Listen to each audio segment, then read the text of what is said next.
Selamat datang di Nagita Dakuna Channel edisi kesehatan. Kali ini kita akan membahas tentang chikungunya. Chikungunya adalah infeksi virus yang ditandai dengan demam dan nyeri sendi secara mendadak. Virus ini menyerang dan menulari manusia melalui gigitan nyamuk Aedes aegypti atau Aedes albopictus, dua jenis nyamuk yang juga dikenal sebagai penyebab demam berdarah. Penyebab chikungunya. Chikungunya disebabkan oleh virus chikungunya yang dibawa oleh nyamuk Aedes aegypti atau Aedes albopictus. Kedua nyamuk tersebut adalah jenis nyamuk yang juga menularkan penyakit demam berdarah dan virus Zika. Umumnya, nyamuk ini menggigit di siang dan malam hari. Nyamuk Aedes mendapatkan virus chikungunya saat menggigit seseorang yang telah terinfeksi sebelumnya. Penularan terjadi bila orang lain digigit oleh nyamuk pembawa virus chikungunya. Meski demikian, virus chikungunya hanya menular melalui nyamuk dan tidak menyebar secara langsung antar manusia. Chikungunya dapat menyerang siapa saja. Namun, risiko terserang penyakit ini lebih tinggi pada bayi baru lahir, orang usia 65 tahun ke atas, dan orang dengan kondisi medis lain, seperti hipertensi, diabetes, dan penyakit jantung. Gejala chikungunya. Pada beberapa kasus, chikungunya tidak menimbulkan gejala apapun. Akan tetapi, kebanyakan penderita mengalami gejala yang timbul dalam 3-7 hari setelah tergigit oleh nyamuk pembawa virus. Gejala yang timbul tersebut umumnya dapat berupa demam hingga 39 derajat Celcius, ruam kemerahan, nyeri otot dan sendi, nyeri tulang, sendi bengkak, sakit kepala, lemas, mual. Pada umumnya, gejala di atas akan membaik dalam 1 minggu.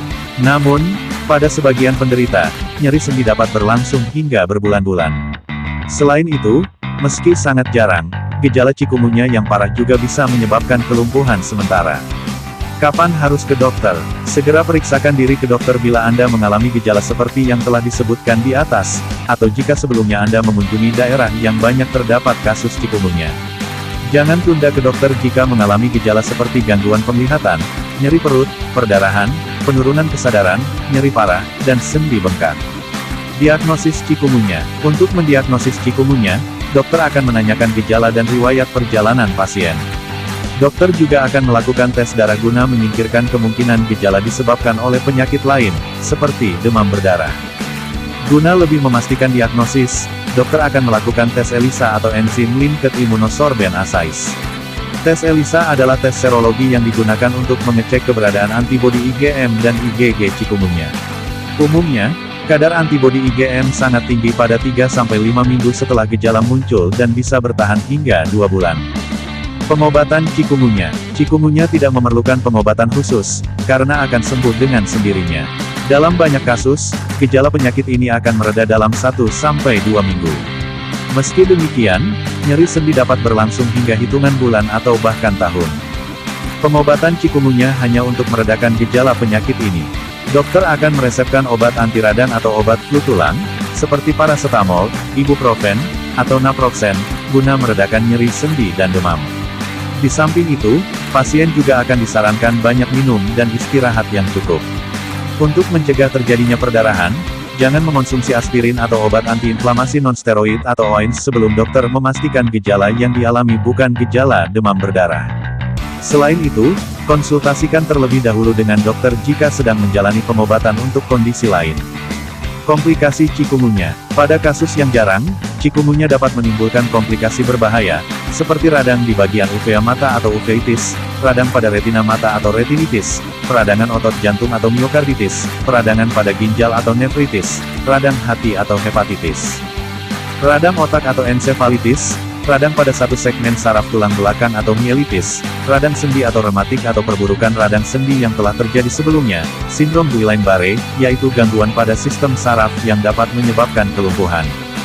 Pencegahan chikungunya. Pencegahan chikungunya dilakukan dengan menurunkan risiko terkena gigitan nyamuk, salah satunya dengan melakukan pemberantasan sarang nyamuk atau PSN melalui tindakan 3M+, yaitu menguras tempat penampungan air, menutup rapat tempat penyimpanan air, mendaur ulang barang-barang bekas yang bisa menampung air.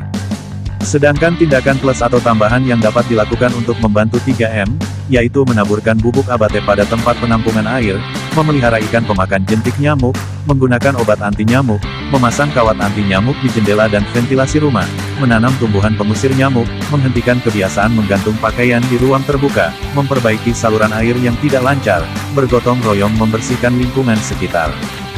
Bila hendak bepergian ke daerah endemik chikungunya, lakukan beberapa langkah pencegahan tambahan berikut seperti menggunakan lotion anti nyamuk dengan kandungan N-dietil 3-metilbenzamid atau DEET secara rutin, mengenakan baju lengan panjang dan celana panjang setiap waktu, menggunakan kelambu saat tidur, terutama di siang hari, menggunakan obat pengusir nyamuk. Salam sehat, sampai jumpa di video selanjutnya. Terima kasih.